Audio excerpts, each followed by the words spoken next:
अस्सलामुअलैकुम, आप देख रहे हैं न्यूज़ आई। मैं हूं अब्सा कोमल। आज बहुत सारे सियासी मामलात हैं जिन पर हमने बात करनी है और अब से कुछ देर पहले भी एक अहम खबर सामने आ रही थी जो कि आप देख भी रहे थे टीवी पर। लेकिन सबसे पहले हम जिक्र करेंगे आज की अहम तरीन अदालती कार्रवाई का।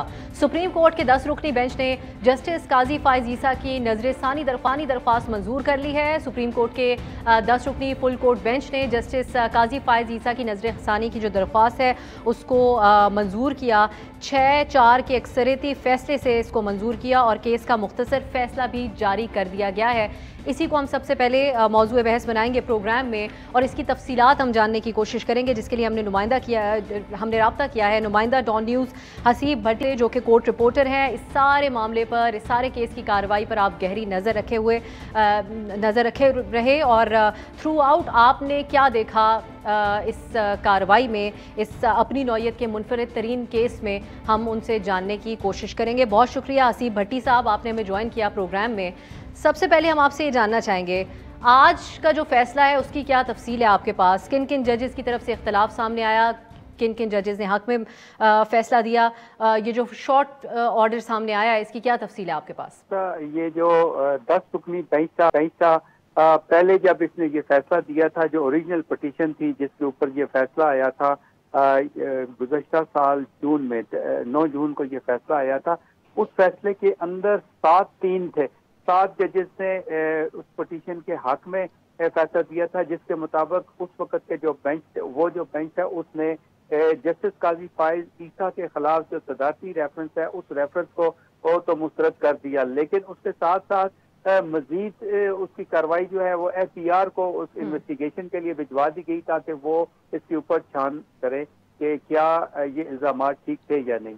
आज उन 7 जजेस में से एक तो रिटायर हो चुके हैं, जस्टिस फैसल अरब, उनकी जगह पे काजी मोहम्मद अमीन आ चुके हैं और उन्होंने भी, और उसके अलावा 2 मजीद जजेस जिन्होंने इससे पहले इस हक में फैसला दिया था कि मजीद कार्रवाई के लिए FPR को भिजवाया जाए। आज वो अपना जो है कैंप तब्दील करके उस कैंप में आ चुके हैं। आज के फैसले के मुताबिक जो कैंप ये चाहता था कि मजीद कार्रवाई न हो उनके खिलाफ और वो पिटीशन को खत्म कर दिया जाए।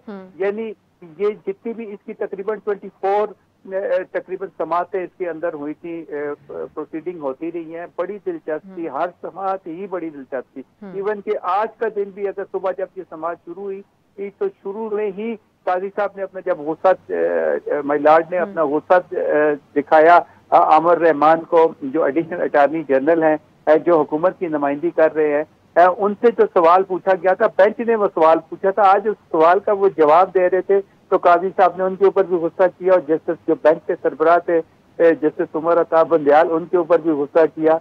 और ये हालांकि न सिर्फ मैं तो इतना नहीं, मुझसे भी बहुत पुराने लोग जो इस तरह की प्रोसीडिंग को कवर करते रहे हैं, उनके मुताबिक आज तक ऐसी प्रोसीडिंग नहीं हुई जो इसमें हमने देखी है। भट्टी साहब, मुझे भी कोर्ट रूम में मौजूद होकर इसको बराह रास्त देखने का आज मौका मिला।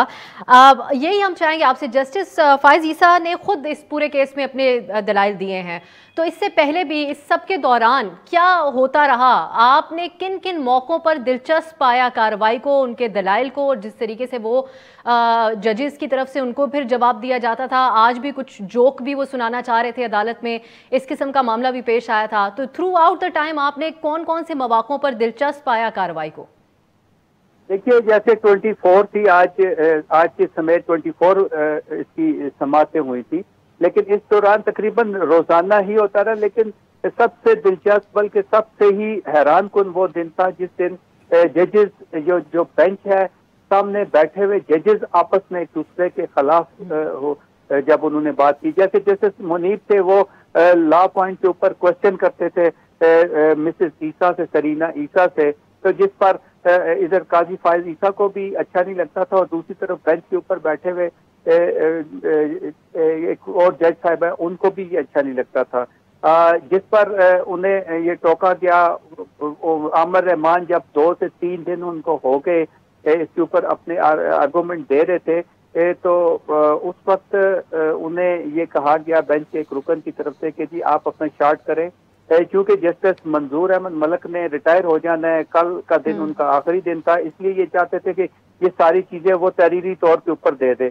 जिस पर जस्टिस मुनीब ने उन्हें टोका, उन्हें कहा कि जी मैं चूंकि सवाल कर रहा हूँ, मुझे सवाल का जवाब दें, और साथ ही उन्होंने कहा कि जी आप बोलें, जो कुछ आप बता रहे हैं आप बताते जाएं।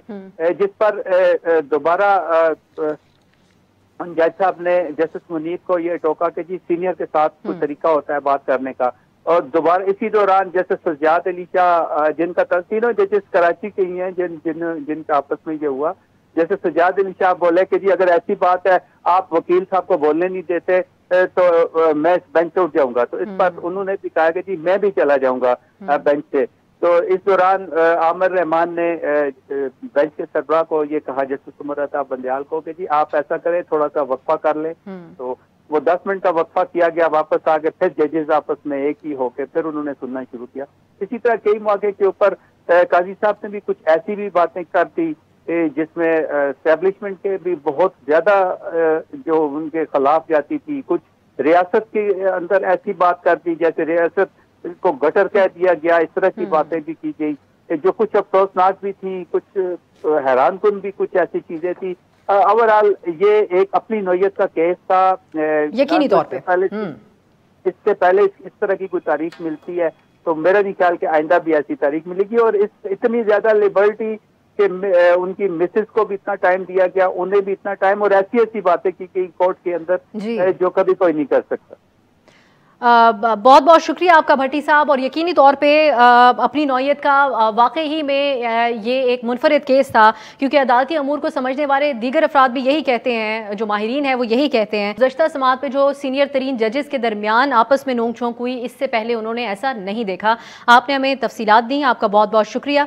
हम आगे बढ़ते हैं और मैं आपका तारुफ करा दूँ, इफ्तिखार शराजी साहब, bureau chief Islamabad Dawn News, आप भी हमारे साथ प्रोग्राम में शामिल हैं। और मज़हर अब्बास साहब जो कि सीनियर सहाफ़ी हैं, तज्ज़ियाकार हैं, आप दोनों किसी तारुफ के मोहताज नहीं हैं, आप दोनों हमारे साथ इस प्रोग्राम में शामिल होंगे। हम कुछ सियासी मामलात पर भी बात करेंगे, इस केस से मुतालिक भी बात करेंगे। और आपसे कुछ देर पहले जो ब्रेकिंग न्यूज़ आप देख रहे थे, प्राइम मिनिस्टर साहब की जहांगीर तरीन साहब से कल मुलाकात मुतवक्के है, इसको भी ज़ेर बहस लेकर आएंगे एक ब्रेक के बाद।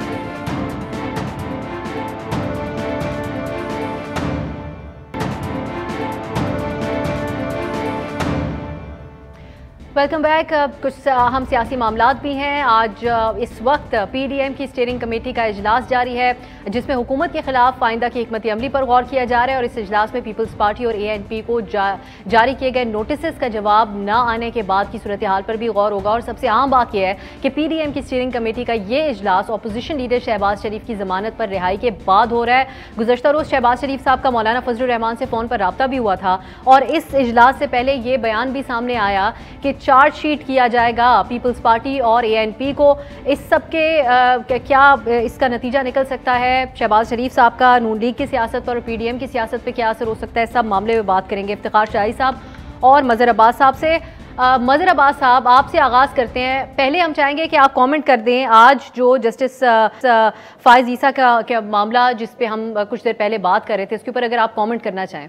देखिए, इस पर तो ज़ाहिर है अभी एक डिटेल्ड जजमेंट आएगा, उसमें हमें देखना है कि डिटेल्ड जजमेंट में क्या रीजंस दी गई हैं। लेकिन बज़ाहिर तो ज़ाहिर है जस्टिस कादी फायज़ ईसा की ये दूसरी विक्ट्री है मेरे लिहाज से। पहली 19 जून को उनको हुई थी, जब प्रेसिडेंशियल रेफरेंस जो है वो डिसमिस कर दिया गया था, एक तरीके से रद्दी की टोकरी में डाल दिया गया था। और आज ज़ाहिर है उसी के हवाले से जो उनकी अहलिया और बच्चों के हवाले से चीज़ें थी, FBI की तहकीकात के हवाले से, उस पर नज़रसानी की जो अपील थी वो भी मंजूर हो गई। लेकिन मेरे लिहाज से जो 19 जून का फ़ैसला था वो मेरे लिहाज से बहुत अहम था, क्योंकि देखिए प्रेसिडेंशियल रेफरेंस भेजा गया था और ये जो नई चीज़ निकली थी उसी में से निकाली गई थी। तो प्रेसिडेंशियल रेफरेंस जब डिसमिस हुआ था तो वो बहुत इम्पॉर्टेंट बात है, और उसमें मेरे लिहाज से तो इस चीज़ की तहकीकात होनी चाहिए थी कि अगर वो रेफरेंस बदनीयती के पर मुश्तमिल था तो उसके बाद हुकूमत को की सतह पर या एक जो है देखना ज़रूरी है, गौर करना कि आखिर ऐसा रेफरेंस फाइल क्यों किया गया था, उसके पीछे नीयत क्या थी और उसके पीछे अवामिल क्या थे। वो मेरे लिहाज से बहुत इम्पोर्टेंट है। ये जो फैसला आया इसमें मेरा ख्याल है अभी ये शॉर्ट ऑर्डर है, स्प्लिट डिसीजन है, 4 और 6 का डिसीजन है 10 रुकनी लार्जर बेंच का।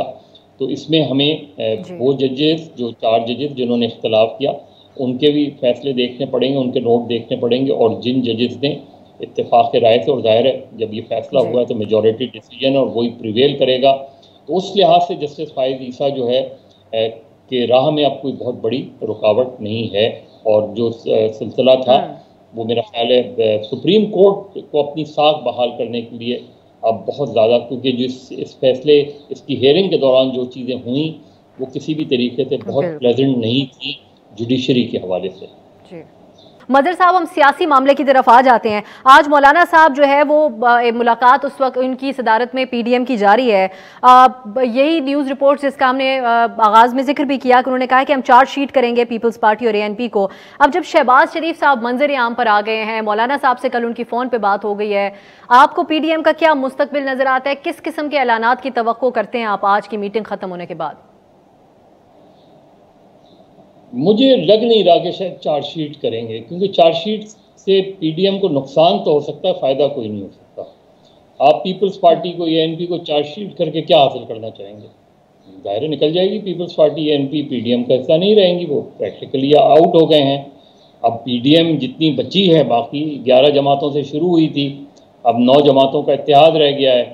9 जमातों में बेसिकली अमली तौर पर तो मुस्लिम लीग नून JUI रह गई है और कुछ कौम परस्त जमातें रह गई हैं। तो अब वो करें अपना लाएअमल। आप पीपल्स पार्टी को चार्जशीट करके क्या करेंगे कि पीपल्स पार्टी को पीडीएम से निकाल देंगे? पीपल्स पार्टी ने जब शो कॉज नोटिस का जवाब नहीं दिया, एएनपी खुद ही निकल गई।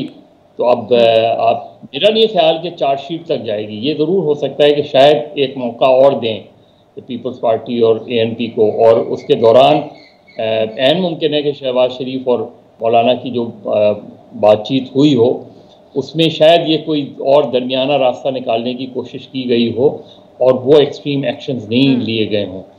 क्योंकि अगर एक्सट्रीम एक्शन लेंगे तो मेरा ख्याल है पीडीएम वर्सेस पीपल्स पार्टी हो जाएगा, पीडीएम वर्सेस एएनपी हो जाएगा, और वो जाहिर है उसका सबसे ज़्यादा फायदा तहरीक इंसाफ को होगा या हुक्मरान जमात को होगा, हुकूमत को होगा। तो मुझे लगता नहीं है, बाकी तो जाहिर है पीडीएम जाने उसके काम जाने, लेकिन पीडीएम अब इस वक्त जो सूरत हाल है, कोरोना की जो सूरत हाल है, उसमें आप कोई भी तहरीक चलाएंगे तो वो मेरा ख्याल है अवाम के साथ ज़्यादती होगी। कोई भी आप लॉन्ग मार्च करेंगे, कोई भी आप धरना करेंगे, इस तरह का डेमोन्स्ट्रेशन करेंगे, इस सिचुएशन में, इस अलार्मिंग सिचुएशन में, यानी आप सिंध में देख लेना कि सिंध में वो ऑलमोस्ट लॉकडाउन की तरफ जा रहे हैं। पंजाब में क्या सूरत हाल है? तो मुझे उसमें तो बेहतर यह है कि आप इन हाउस कोई चीज़ें करते रहें तो अलग बात है, लेकिन लोगों को सड़कों पे लाना दरअसल लोगों को मारने के मतलब वो एक ऑप्शन नजर नहीं आता जी, मुझे लगता है। शिराजी साहब, अदालती कार्रवाई के बारे में जो आप ख्यालात का इजहार कर रहे थे वो हम आखिरी हिस्से में प्रोग्राम के आपसे तफसील से जानना चाहेंगे। अब इसी गुफ्तगू को आगे बढ़ा लेते हैं जो मज़हर साहब से हो रही है। आपके ख्याल में अब फिर मौका देंगे पीपल्स पार्टी को, या फिर इस मज़हर साहब कह रहे हैं पीडीएम वर्सेस पीपल्स पार्टी की तरफ जा रहे हैं सारे मामलात? शहबाज शरीफ साहब के मंजर आम पर आने के बाद आपकी नज़र में क्या फ़र्क नज़र आएगा हमें बयानिए में पीडीएम के? अब मेरा ख्याल में जिस तरह मदर साहब भी कह रहे थे कि अगर इस वक्त पीडीएम की क़यादत पीपल्स पार्टी को और एएनपी को चार्जशीट करेगी तो मेरा ख्याल में उससे पीडीएम का नुकसान होगा, उससे किसी और का नुकसान तो नहीं होगा। और हुकूमत के जो एक पहले कंफर्ट जोन में चलेगी उनके लिए और ज़्यादा आसानियाँ पैदा हो जाएंगी। तो मैं नहीं समझता कि ये कोई दानिशमंदी होगी कि आज के इजलास के अंदर आप बाहर निकलें, एक प्रेस कॉन्फ्रेंस करें जिसके अंदर आप पीपल्स पार्टी को और एएनपी को चार्जशीट करें। मुझे लगता है कि शहबाज शरीफ साहब वापस आ गए हैं तो उनकी बात मुझे लगता है कि इस तहरीक रवि की सोच लेके आई। वो जो अग्रेसिव नजर आ रही थी, जिसको पहले ड्राइव कर रही थी मरियम नवाज साहिबा और नवाज शरीफ साहब लंदन से, वो अग्रेसिवनेस हमें कहीं अब नजर नहीं आएगी। और अगर वो चीजें आ जाती हैं तो मुझे लगता है कि पीपल्स पार्टी भी दोबारा आ जाएगी, एएनपी भी इस और चीजें आगे चलेंगी। लेकिन अगर नवाज शरीफ साहब और मरियम नवाज साहबा की सोच के साथ आगे बढ़ना है, जिसके तहत पीपल्स पार्टी को मजबूर करना है कि जो पीडीएम ने एक फैसला किया है या तो आप उस फैसले के साथ खड़े हो जाए या फिर आप इत्तेहाद से निकल जाए। तो मुझे फिर इस इत्तेहाद की इफेक्टिवनेस रहेगी। पीडीएम के अंदर शामिल बड़ी जमातें बिलखुसूस मुस्लिम लीग नून और जेयूएफए, उनके विजडम का आज इम्तिहान है कि वो आज क्या फैसला करते हैं। क्या वो अपने रवैये के अंदर एक सॉफ्टनेस लेके आते हैं जो बड़ी ज़रूरी है। अगर आप समझते हैं कि पाकिस्तान पीपल्स पार्टी की जो बहरहाल इस इत्तेहाद की और इस मुल्क की एक बहुत बड़ी जमात है, और वो अगर इस इत्तेहाद का हिस्सा रहती है तो इस इत्तेहाद के अंदर एक हम समझते हैं कि वो जो मौसरपन है वो बाकी रहेगा। अगर आप समझते हैं कि पीपल्स पार्टी को इस इत्तेहाद से बाहर कर दिया जाए तो फिर इस इत्तेहाद का मुझे लगता है कोई मकसद बाकी रह जाएगा। तो यकीनी तौर पे आज के दिन लगता यही है कि एक शहबाज शरीफ का जो मफामत और एक तरह से सबको साथ लेके चलने का जो एक सोच है वो कहीं प्रिवेल करेगी। नोटिस या चार्जशीट मुझे होते हुए नजर नहीं आ रही। आपको चार्जशीट होती हुई नजर नहीं आ रही और इम्तिहान है। आप समझते हैं कि आज जो बातचीत होगी उससे बहुत कुछ वाज़ेह होगा।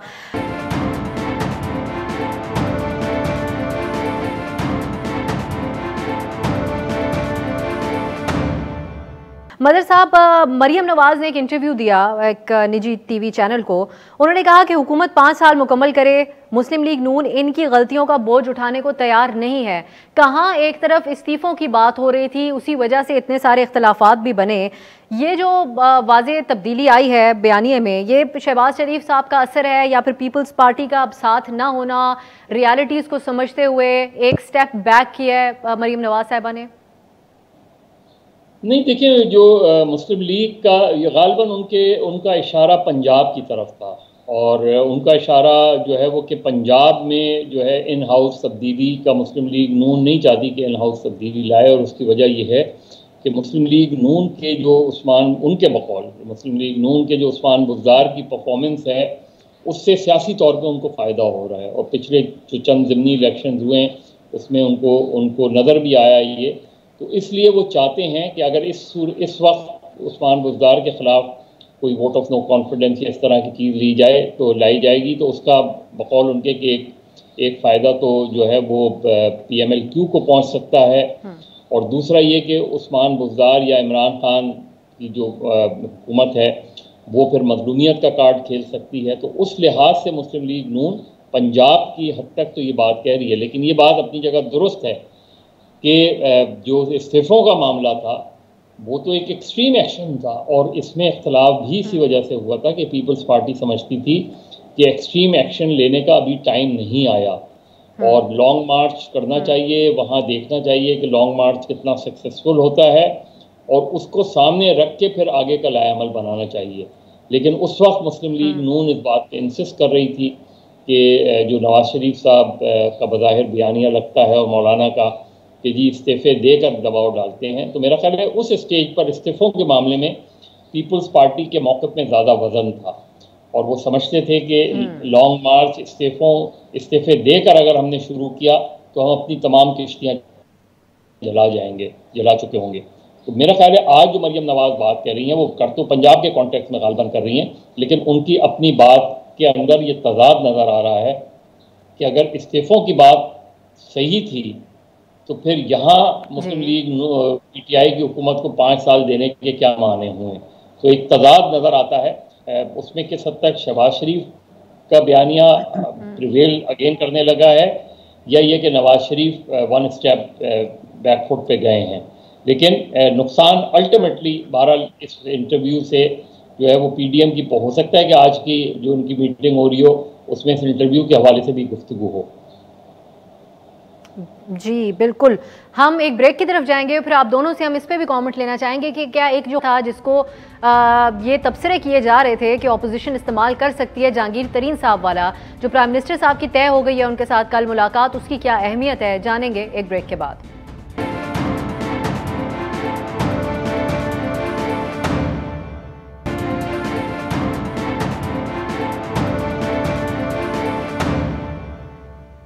ब्रेक के बाद खुश आमदीद। मज़हर अब्बास साहब, गुफ्तगू को आगे बढ़ाते हुए मज़हर अब्बास साहब की तरफ जाते हैं। मज़हर साहब, कुछ मुतज़ाद किस्म की इत्तलात हैं। पहले कहा जा रहा था कि जहांगीर तरीन साहब की बज़ाते खुद मुलाकात होगी, कल प्राइम मिनिस्टर साहब से अब इत्तलात ये हैं कि उनकी नहीं बल्कि उनके जो हामी अरकान हैं उनकी मुलाकात होगी। इस मामले में आपको हुकूमत के लिए जो खतरा था वो टलता हुआ नजर आ रहा है? कैसे देखते हैं आप इस डेवलपमेंट को? देखिए, चीज़ें कुछ माइल्ड तो हो सकती हैं कुछ, लेकिन ये कि बहरहाल जहांगीर तरीन साहब अब पीटीआई में एक ग्रुप की नुमाइंदगी कर रहे हैं। तो पीटीआई के अंदर एक उन्होंने बाज़ाब्ता तौर पे अपना एक ग्रुप बना लिया है। तो अब इमरान खान जो है वो पीटीआई के एमएनएज़ और एमपीए से नहीं मिल रहे। अगर मुलाकात होती है, वो जहांगीर तरीन के ग्रुप से मिल रहे हैं जो पीटीआई के टिकट पे उनके साथी मुंतखब होकर आए थे पीटीआई के टिकट पे। अब वो जहांगीर तरीन के साथ स्टैंड कर रहे हैं और ये जो मुलाकात होगी फिर ये उसी लेवल पर होगी। तो मेरा ख्याल है इसकी जो ऑप्टिक्स हैं उससे न सिर्फ इमरान खान साहब के वो जो कल तकरीर में उन्होंने कहा कि करप्शन के हवाले से, उनके बयानिए के हवाले से, तो जब आप उनके ग्रुप से मिल रहे हैं कि जिनके बारे में आप ये कहते हैं कि ये शुगर कार्टेल है, शुगर माफिया है, ये सारी बातें ये कोई और तो नहीं कहता। और जाहिर है इस हवाले से जहांगीर तरीन को अगर उसके बाद कोई भी रिलीफ मिलता है तो उसके जो ऑप्टिक्स हैं वो बड़े गलत जाएंगे, इमरान खान साहब के हवाले से भी और खुद जहांगीर तरीन के हवाले से भी। तो अब देखते हैं मुलाकात। आज जो शाह महमूद कुरैशी साहब भी सुना है कि कल उन्होंने जो कहीं एक उनकी तकरीर कोर्ट हो रही थी उसमें उन्होंने नाम तो नहीं लिया लेकिन इनडायरेक्टली उन्होंने जहांगीर तरीन साहब को और उनके ग्रुप को निशाना बनाया है। और याद रखें कि शाह महमूद कुरैशी और जहांगीर तरीन के मादी में शदीद इख्तलाफात रहे हैं पीटीआई के अंदर। 2013 के जब पार्टी के इलेक्शन हो रहे थे तो ये दोनों एक दूसरे के खिलाफ बड़े खुलकर सामने आए थे। तो अगर जहांगीर तरीन के साथ कोई कॉम्प्रोमाइज़ होता है तो एक मरतबा फिर शाह महमूद कुरैशी जो है वो उनको सख्ती का सामना करना पड़ेगा। लेकिन ओवरऑल इमरान खान के करप्शन के खिलाफ बयानिए को नुकसान पहुंच सकता है इससे। जी शराजी साहब, आपके ख्याल में प्राइम मिनिस्टर साहब का जो बयानिया है उसके ऊपर क्या असरात होंगे? इसके ये ऑप्टिक्स भी हैं अगर, तो इनमें किस हद तक जान है? तरीन साहब से जिनके सबसे ज़्यादा तहफ़्फ़ुज़ात थे, जिनकी वजह से ये अरकान सामने आए, उनसे नहीं मिलने जा रहे और जो अरकान हैं हामी हैं उनसे मिलने जा रहे हैं। ये तासुर मजबूत तो नहीं होगा कि प्राइम मिनिस्टर साहब दबाव में आ गए हैं, सियासत को बचाने की कोशिश कर रहे हैं? देखिए, अब सर ये बराह रास्त मुलाकात नहीं, लेकिन इसको बिलवास्ता मुलाकात तो हम कह सकते हैं। मदर साहब ठीक कह रहे हैं कि जब आप उस नाराज धड़े से या जिस ग्रुप की नुमाइंदगी इस वक्त जहांगीर तरीन साहब कर रहे हैं, अगर उनसे मिल रहे हैं, हम ये कह सकते हैं कि इनिशियली आपने एक सॉफ्ट एरो तो दे दिया है। वो इमरान खान साहब के जो कह रहे थे कि किसी को एरो नहीं दे देंगे और उनकी zero tolerance anti corruption drive को ले। मज़र साहब, आपका आखिरी कमेंट हम चाहेंगे। अब आप जो भी मौलाना साहब ऐलान करेंगे वो तो एक तरफ है, एक ओवरऑल कमेंट आपका शहबाज शरीफ साहब की मंजर पे आने के हवाले से। हुकूमत ये ताना देती थी कि फजलुर रहमान साहब जो हैं वो बच्चों के कंधे पे रख के बंदूक चला रहे हैं। अब बिलावल साहब, पीपल्स पार्टी अपनी सेपरेटली अपोजिशन करती हुए हमें नज़र आ रही है। नून लीग को जो शहबाज शरीफ साहब के तनाजुर में बज़ाहिर लगता है कि अब आगे देखा जाएगा, उनके फैसलों की अहमियत होगी, उसी हिसाब से शायद ये पार्टी चलेगी। हुकूमत को टफ टाइम मिल सकता है आपके ख्याल में, या फिर अब मुफाहमत का दौर हम आगे देखेंगे? क्या देखेंगे? देखिए अफसा, मेरा ख्याल है कि इस वक्त तो अगर तमाम सियासी जमातें अपनी सियासी सरगर्मियाँ मुअत्तल कर दें और सब जो है वो तवज्जो दें लोगों को कोरोना के हवाले से, अवेयरनेस ड्राइव के हवाले से, तो ये बहुत बड़ी खिदमत होगी। आप हुकूमत को क्या टफ टाइम देंगे? आप हुकूमत के ख़िलाफ़ इंटरनली आप बात कर सकते हैं, पार्लियामेंट में बात कर सकते हैं, असम्बलियों में बात कर सकते हैं, लेकिन इस वक्त पाकिस्तान को सबसे बड़ा चैलेंज किस चीज़ का है? इस वक्त तो आप देखें ना कि इस जो ग्लोबली भी और अपने रीजन में देख लें, अपने पड़ोस में देख लें जो कोरोना की सूरत हाल है और जो सूरत हाल आपके यहाँ डेवलप हो रही है, आप देख लें चाहे वो पंजाब हो, सिंध हो, खैबर पख्तूनख्वा हो, उसमें जो इस वक्त अलार्मिंग सिचुएशन है। तो ऐसे में अगर आप पॉलिटिक्स करेंगे तो इसका मैसेज मेरा ख्याल है बहुत ख़राब जाएगा। अभी देख लें आप NA 249 में कल भी एक रैली हुई, उससे पहले भी जलसे जुलूस हो रहे हैं ना। इलेक्शन कमीशन को ये ख्याल आ रहा है कि इससे कितना कोरोना फैलेगा। इससे पहले सियासी जलसे हुए, ज़िमनी इलेक्शंस हुए, हमें ये अंदाज़ा है कि उसके बाद जो केसेस में इजाफा हुआ है उसका ज़िम्मेदार फिर कौन होगा। ना सरकारी तकरीबात मुअत्तल की जा रही हैं, ना सियासी प्रोग्राम मुअत्तल किए जा रहे हैं। तो मेरा ख्याल है कि जो हमारी कौमी क़यादत है वो कोरोना के हवाले से जब वो खुद गैर संजीदा है तो आप लोगों को क्या जो कहेंगे कि लोग मास्क पहने, SOPs फॉलो करें, तो मेरे लिए तो इट्स अ बिग डिसअपॉइंटमेंट। और अब भी अगर आप यकीनी तौर पे मजहर साहब जी कुछ सियासी एक्टिविटी वैसे मुअत्तल की गई कोरोना की वजह से नून लीग और पीपल्स पार्टी की तरफ से मजहर साहब, लेकिन आपके बाद से मुकम्मल इत्तेफाक करते हुए हम प्रोग्राम के जी आप मुकम्मल कर लें मजहर साहब। हाँ, मैं सिर्फ यही बात कह रहा हूँ कि देखिए जैसे मरियम नवाज साहिबा ने अपना दौरा मुलतवी किया, पीपल्स पार्टी ने अपनी रैली मुलतवी की, दूसरी जमातों को भी यही चाहिए था, लेकिन इलेक्शन कमीशन की जिम्मेदारी थी कि उसे ये इलेक्शन मुलतवी करना चाहिए था इस वक्त इस स्टेज पर, क्योंकि इसके बाद केसेस आएंगे तो फिर ये सवालात उठेंगे। लेकिन सियासी सरगर्मियाँ भी मुअत्तल कर देनी चाहिए और सारी तवज्जो जो है वो इसी पर लगानी चाहिए। हुकूमत को कम से कम इसके हवाले से हुकूमत को सारी जमातों को लेके ऑन बोर्ड होना चाहिए और चीज़ों को आगे बढ़ाना चाहिए। मेरा ख्याल है इस वक्त पाकिस्तान का सबसे बड़ा मसला ये है कि हमारी यहाँ सिचुएशन सिर्फ यकीनी तौर पे मुझे क्लोजिंग की तरफ जाना है मजहर साहब, बहुत बहुत शुक्रिया आपका। और सिर्फ पाकिस्तान नहीं पूरी दुनिया का बड़ा मसला इस वक्त यही है, कोरोना केसेस बढ़ रहे हैं। नाजरीन आप भी SOPs का बहुत बहुत ख्याल रखें। हमारे मेहमानों का मजहर अब्बास साहब, इफ्तिखार शराजी साहब, आप दोनों का बहुत बहुत शुक्रिया। इजाज़त दीजिए, खुदा हाफिज।